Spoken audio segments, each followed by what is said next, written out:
sa pagpapatuloy ng ating pong talakayan na matutong mamuhay sa buhay natin. Ngayon ay magbibigay muli ako ng mga kaunting paalala para sa ating mga buhay. At ito po ay may topic po tayo na learn to live yourself in hope. Matutong mamuhay ng may pag-asa. Sa palagay ko, ang salitang pag-asa ay maraming tao ang gustong makamit ang salitang ito. At ang pag-asa ang siyang laging bit-bit, lalong higit ang mga OFW. Doon sa mga first timer ay ito yung kanilang saloobin at ito yung kanilang laging inaasahan, dahil ang pag-asa na ito ay magbibigay ng isang katiyakan, dahil ang isang OFW ay hindi tiyak ang patutunguhan. Although na sabi ng agency ay maganda ang sahod at magaan ang trabaho, ang employer ay mababait at ang mga kasamahan sa trabaho ay cooperative. Pero in the same way ay ito'y nagbibigay ng tumpak at ayos na pag-asa. Pero ang katotohanan ay yung expectation natin ay nababawasan kung ando na tayo sa actual na pangyayari. So kaya sabi sa John 5:6 ay sinabi ni Jesus, alam niyang may matagal nang may sakit ang lalaki, kaya tinanong niya ito, gusto mo bang gumaling? So binanggit ito ng ating Panginoon Diyos sa isang lalaki na 38 taon nang may karamdaman. So dahil dito ay halos ang kanyang buhay ay iginupo ng sakit. At dahil sinabi ng Panginoon, gusto mo bang gumaling? Mga kapatid, ito yung salita ng pag-asa, salita ng katiyakan. Siyempre, ikaw ba naman, tanungin ka ng Panginoon Diyos na gusto mo bang gumaling? Sa loob ng 38 years na ikaw ay may karamdaman, tapos bigla mong nadinig sa isang popular na tao na Diyos na si Jesus, ay tanungin ka nito. Siyempre, unang-una, ano po ang ating impresyon? Anong ating reaksyon? Aba, yung madinig lang po natin ito na mayroong magbigay ng pag-asa. Hindi po ba? Madinig mo to sa isang nagpapagaling na Jesus ang pangalan, ay tiyak na magkakaroon ka ng kakaibang damdamin at kakaibang desire at kakaibang sigla. Alam niyo po ba, ang salitang hope ay regalo ng Diyos. Saan po at para saan? Doon sa mga taong nawawalan na ng pag-asa. Kaya po iniready po niya ang salitang pag-asa, ang hope na ito, para doon sa mga tao na hopeless. O kaya nga po hopeless, walang pag-asa. Pero may katiyakan ito, dahil tulad ng sinabi ng ating Panginoong Jesucristo sa lalaki, gusto mo bang gumaling? Ito po ang tanong ko sa inyo.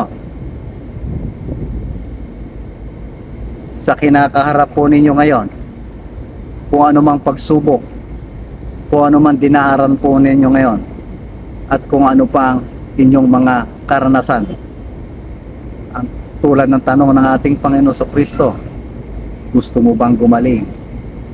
Tulad ng tanong ko ngayon, gusto nyo bang magkaroon ng maayos at tiyak na pag-asa? na galing sa Diyos. Sino ba ang aayaw dito? At sino ba ang tao na gustong mawalay sa Diyos?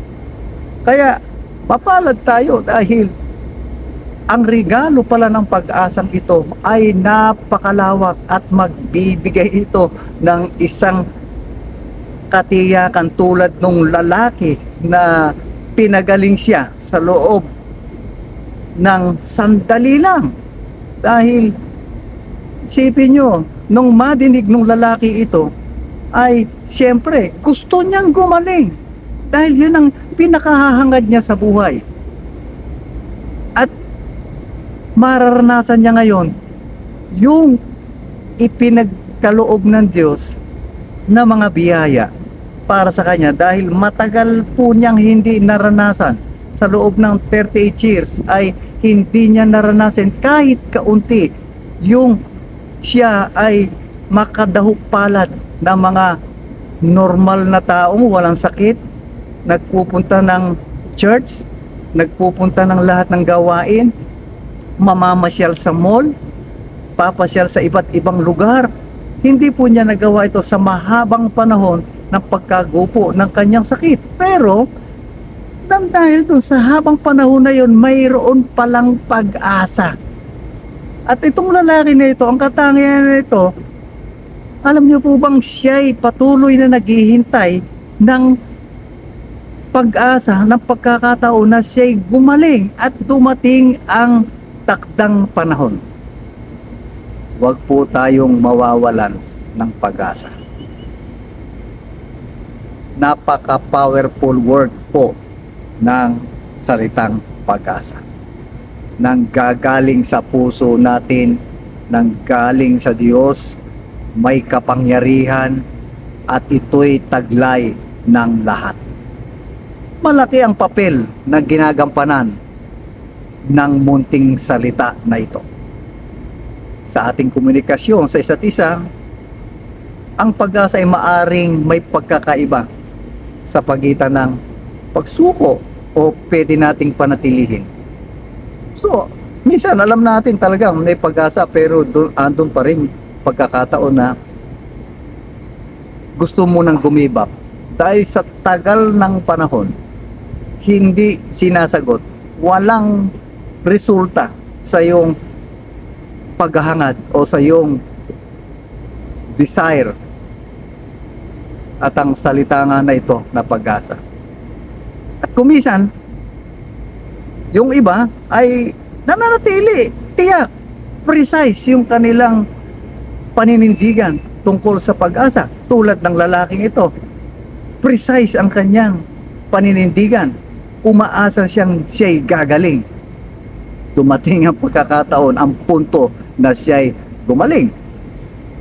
So, kailangan taglay natin ang pag-asa at nagpapatuloy tayo sa buhay.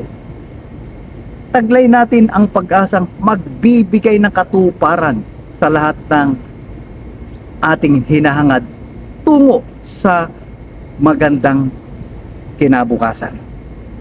Sinasabi ko nga sa inyo, ang hope I give is delivered by the Holy Spirit. Isipin nyo, ibinigay ito ng banal na Espiritu ang salitang hope. Binibigyan niya tayo ng kapangyarihang umasa at yun ay isang pagpapakita ng pagmamahal sa atin ng Panginoon Diyos. Mga kapatid, mga magulang, hindi po tayo free sa anumang dinaraanan trials ng buhay natin, pero magtatagumpay tayo kung mananatili tayo sa salita ng Diyos at salita ng pag-asa na nagbigay sa atin ng tiyak at ang katuparan. Tularan po natin yung lalaki sa loob ng 38 years na siya may sakit. Hindi po siya nawala ng pag-asa. Bagkus, bawat araw at minuto ay lagi nasa puso niya ang salitang pag-asa ng nagmumula sa ating Panginoon Diyos. Sa pangalan ng Ama, ng Anak, Banal na Espiritu Santo. Amen.